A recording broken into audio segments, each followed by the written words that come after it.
What is up, everybody? It is Alex from Heavy New York calling from Zoom again, and this time we are here with Ruben of Upon a Burning Body. Great to be able to talk with you, man. Thanks for being here. What's up? How you doing? Doing all right, man. How are you doing today? Good, good. It's a nice hot day here in Texas. I know you guys probably got some winter weather coming in finally, right? Yep, I enjoy it. It's black metal season, as I call it, so I'm Yeah. ready for the dark, cold isolation. Unlike all the sun, the sun and warmth are for posers. I'm kidding, but Yeah. yeah. But it's so awesome to have you here. Your newest album, Fury, is an absolute brutal beast of an album. Was the intention of this album just sort of like picking up where you left off after Southern Hostility, or was this meant to sort of like signify a new beginning for Upon a Burning Body? I think it was a new beginning for sure, or not a new beginning. I say leaving off more so of our earlier albums.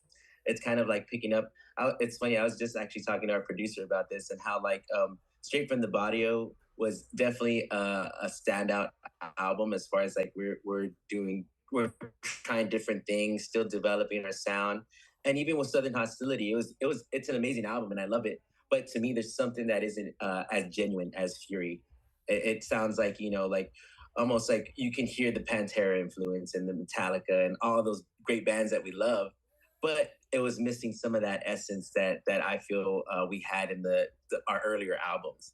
So coming back to Fury, I definitely wanted to, we definitely wanted to add that element back in of like our original like staple sound that we started the band with, and that kind of got our foot in the door, in this genre, and just kind of took us off, made us take off at that point. So, it's kind of like a resurgence, I would say, of that.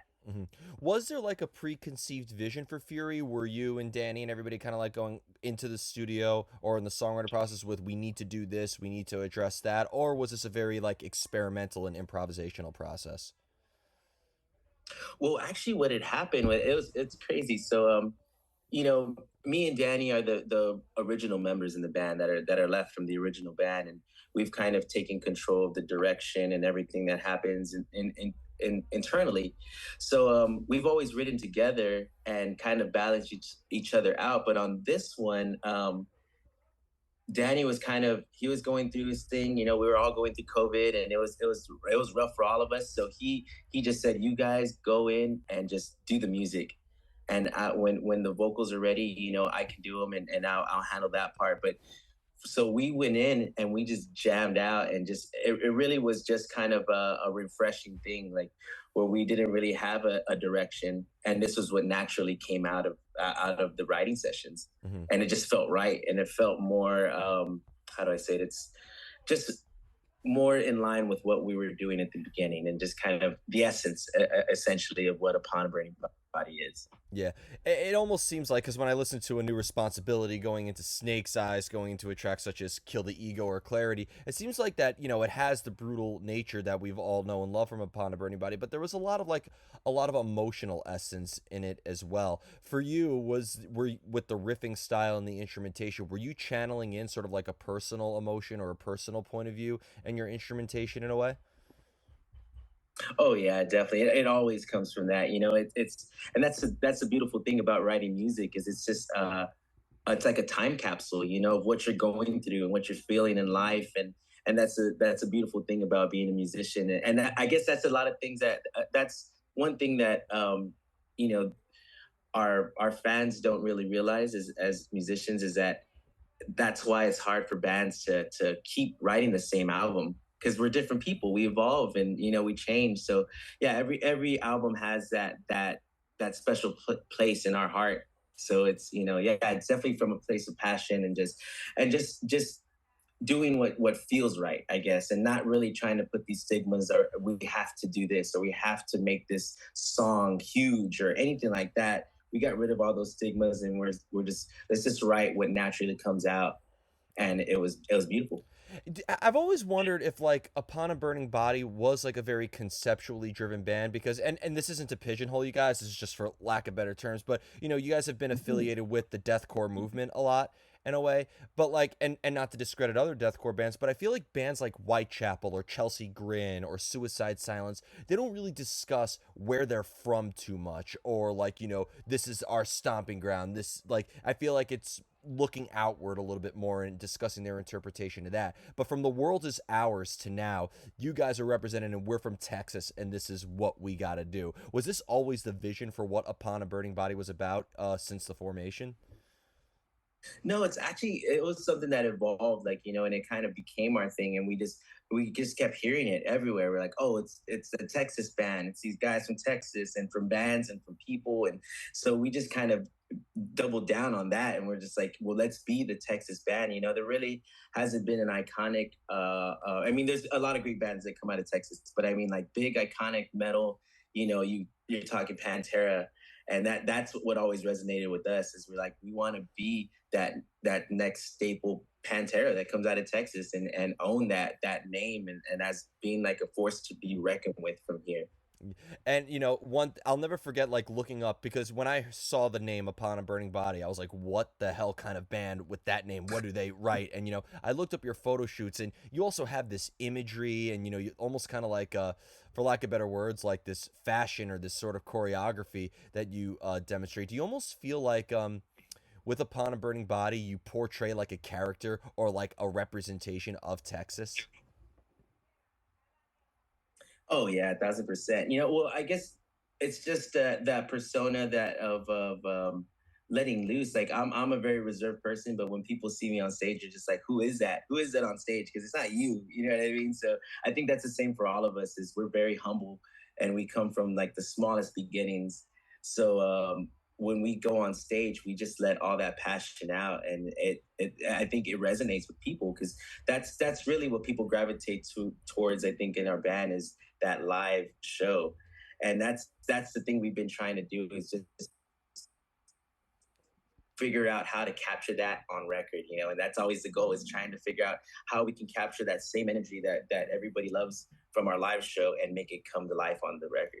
And is that kind of difficult? Because I'd imagine that, like the studio, it's a very confined, sort of static environment. It's very controlled. You can't exactly do any crowd killing in a room full of expensive gear in there. So like, do you find that to be like an extra hurdle to like replicate that live energy on your album as you do when you're on stage? Oh yeah, yeah, definitely. It's always a question. It's like we have to think about I try to think about it as a listener, and that's the hardest part is step out of your art and to become a consumer and just think about it like how do I really see this thing that we're creating from an outside perspective? It's so hard to do, but yes, we definitely try to think about that when we're writing the songs and like, is this really going to connect live? And are we giving enough? We're giving it these things enough time to build so that we get our point across and these moments are big the way they should be and so yeah, all that comes into play when we're writing for sure. Mm. But honestly, sometimes it's the opposite. Sometimes a song just comes out and just flows and it's just natural and it sounds great and people connect to it. So it's a little bit of both. We tend to get over analytical and then we have to pull the reins back and be like, hold on, like let's just take a minute and really think about what we're doing and just go with just feel it, just go off a feeling. Mhm. Is it better if everybody in the band is really on the same page, like emotionally and mentally and like technically when writing music, or could all the members being in their own little universes in a way or having their own different feelings maybe actually help enhance the songwriting process?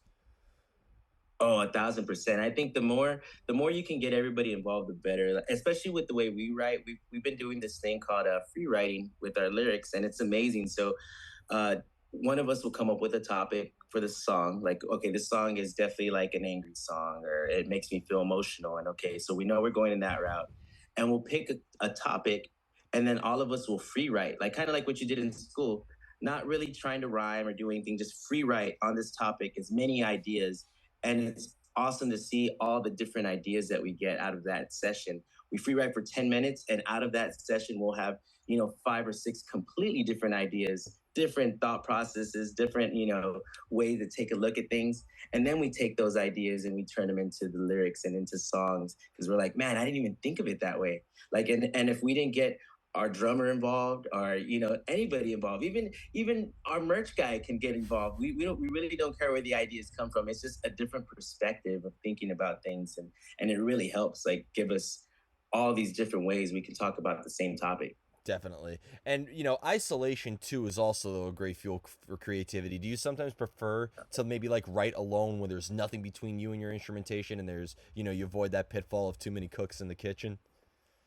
Yes, yes, that's definitely has happened too, where it's just everybody's giving out their ideas, and sometimes you just get so passionate and hung up on one that it's really hard to let it go, and you want to fight to the death. But in the end, we trust each other's opinion, and that's the best thing about working with my brothers Danny and Thomas, and then Chris, who we brought in as a writer, our producer, is that we can all be completely honest. There's no weird tension in working with a producer that we don't know.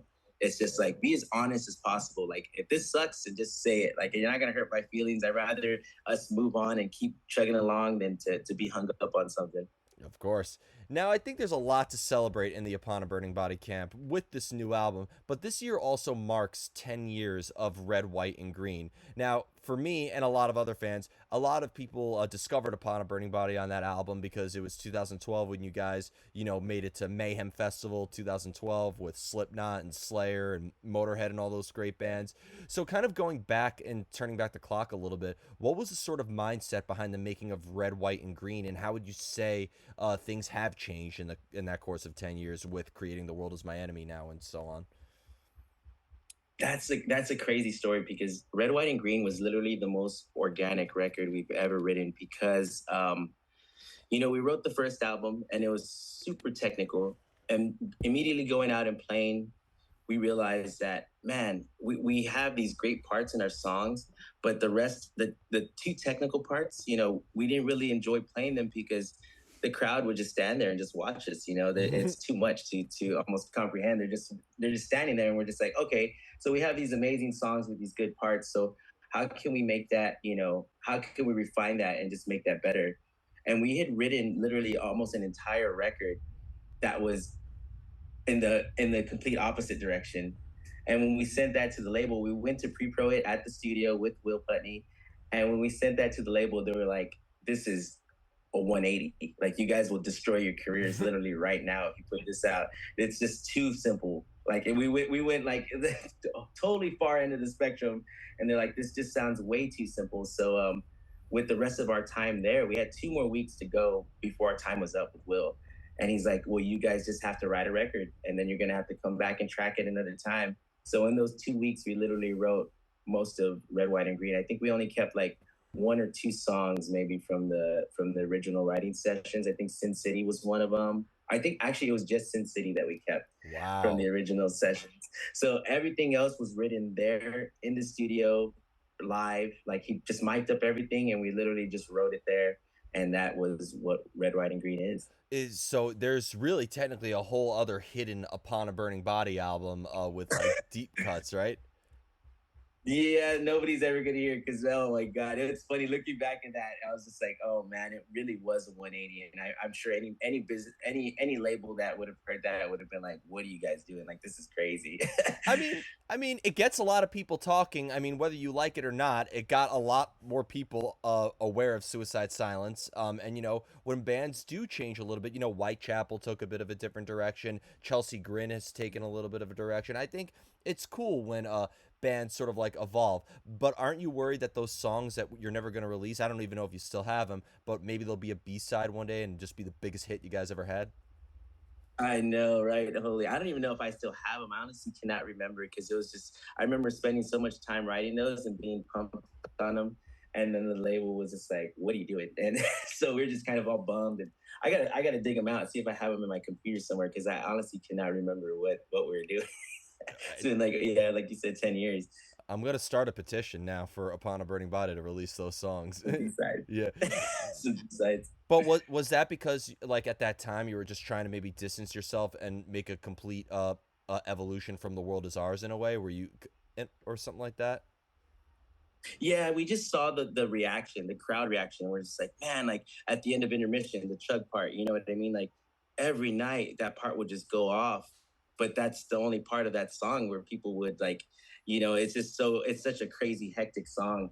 And then it gets to that part and everybody just loses it. And we're like, man, how we need to do more of that because it's just that's what we want. We want the crowd to do that the whole time. We want the shows to be insane and intense. So we definitely tried to play into that. And that's the thing, as a band now realizing, is that's not what you want to do. That's the last thing you want to do, is try to chase this, we got to be bigger, we got to do this, we got to do that, because then you start to lose that organic feeling of what the essence of the band is. Of course, but there's such an evolution that has occurred. Like, I mean, I don't know how many people are able to get this hands on this, but going back to even like the Genocide demo from 2005, like, I mean, when you look back at that, you have to have some fond memories back in the day, right? Oh yeah, and that's the thing. We're working on getting out some content. I just got a bunch of footage from that era of our band that my friend was recording, and so I'm trying to actually put some of that stuff out, because it was such a pivotal moment from us, like being from San Antonio, this small band out of the West Side, like the rough neighborhood, like coming out and getting signed, and it's an awesome story that we've never told, and it's something that we really want to get out there. Oh, we would definitely love to hear it.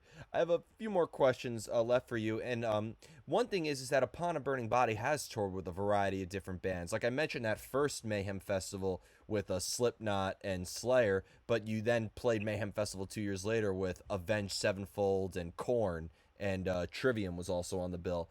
But you've also, played with like a metalcore band like Miss May I. You've played with death metal bands, other deathcore bands. Have you noticed different reactions to your music depending on like the tour bills and packages that you've been on?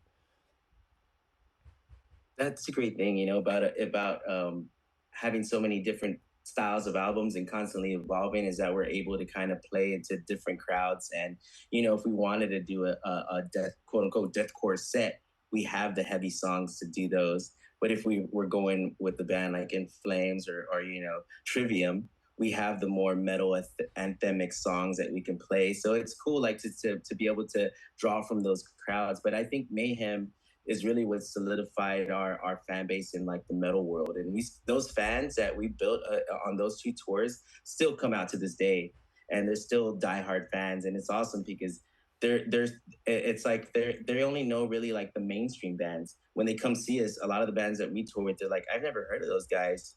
Like Signs of the Swarm and Vulvodynia and these heavy bands. So we're growing the scene as well with these fans, when they come and check us out. So it's awesome to see. Yeah, like I can't tell you how many people like who were just listening to Asking Alexandria from that one tour are like die hard, like they're into death metal now and black metal, Yeah. and you were one of their gateways into getting into that heavier stuff. I think your music, because it's also fun, like an Upon a Burning Body show, it's like sure, you got to watch your ass in the pit here and there, but like it's it's an entertaining show. It's a fun vibe, and Yeah, that's the thing we try to yeah. push as much as possible. Is just we want everybody to have fun and let loose. That's the whole purpose of going to a metal show, is you just want to let go of all the things you've been building up throughout the week and all the bullshit. So yeah, that's why I love going to metal shows back when I mean I still do, but when I was younger, when I was going every single weekend, every single show I could go to, you know what I mean? Because it was just an escape. 100%. And we always enjoy going back to Red, White, and Green. Texas Blood Money is a classic, so like we're all harmonizing to that. That's just such a anthemic, unity-driven song. Thank you. Mm, Yeah, I mm. love that one too. And that's the thing. It's like at that time, it was the perfect time where we were meeting people from the East Coast. Like that song was written with a whole group of people from the East Coast that chanting that, and we're over here, a small Texas band, and it was just an awesome. Like the creation of that song was amazing in Definitely, its own. definitely. And the final question I have is the most difficult one. If you're ready, Okay, yep. How do you know when you're finished with a song? how do I? How do we know when we finish with the song? Well, we take a listen, and I would say it's just I don't even know how to explain it, man. That's tough. I think it's just a gut feeling, like you just know, and also we will all feel good about it. If any of us is feeling any kind of way, we'll just we got to fix it until we're all on the right page. And I think that's really what's helping us write these great songs, is that we all have to know that it's a good song, and then we put it out. That's good. When everybody's universally feeling the same way about it. Yeah, yeah, that's it feels great, and then and it shows too. Like the ones that we all feel really great about are the ones doing the best. So it's great. Like we're seeing that we are on the right direction, and we've already kind of locked it in, and we just got to keep going and just keep growing. Hell yeah. So before we go, I want to thank you so much for your time for such a great chat. It feels great. I've had a lot of requests to have Upon a Burning Body on the show, so it's great to finally Uh, check this off the list. Is there just anything else with Upon a Burning Body that you'd like to promote with the release of Fury? we just did we just finished our headliner. We're going in December. We're doing our Texas run, our holiday run. Okay. So you got 5 dates in December with Left to Suffer and the Dialectic, who are our label mates. And other than that, yeah, just keep an eye out. Follow us on our website, uabbtx.com. And we're going to be releasing new music and just constantly dropping new content. We got our YouTube channel too, UABB TV is our YouTube channel. And we're going to be pumping out all sorts of stuff. I'm starting a podcast of just like tour diaries and stuff like that. So yeah, Oh, we're just diving in all aspects, to try to give back to the fans and give them as much content as possible. hell yeah. I look forward to seeing that, but I am still going to hold you to that hidden album that we haven't heard yet. That secret of follow up to The World Is Ours. We need that. I know. I gotta try to dig it up. Actually, I want to listen to the songs and see what they were about. You might be right. Maybe they'll work now, and that might be a crazy thing to revisit. Yeah, one day, you'll never know. But thank you so much, everybody. We are here with Upon a Burning Body. Check out Fury if you haven't already. We will see you next time on Heavy New York. Yeah.